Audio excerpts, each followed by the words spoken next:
এবং যাতে আধিপত্যবাদী কোনো শক্তি আমাদের এই গণঅভ্যুত্থান পরবর্তী অগ্রযাত্রাকে ঠেকাতে না পারে, সেজন্য আমাদের বৃহত্তর ঐক্য প্রয়োজন।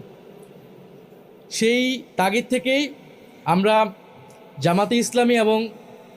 তাদের যে সমমনা 8 দল রয়েছে তাদের সাথে আমরা কথা বলেছি এবং তাদের যে নির্বাচনী সমঝোতা, জাতীয় নাগরিক পার্টি এনসিপি সেই নির্বাচনী সমঝোতায় সম্মত হয়েছে। আমরা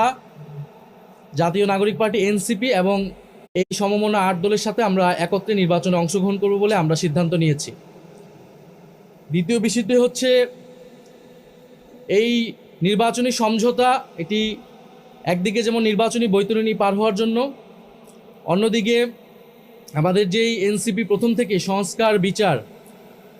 প্রশ্নে আমরা কাজ করে যাচ্ছিলাম, সেই সংস্কার বিচার এবং আধিপত্যবাদ বিরোধী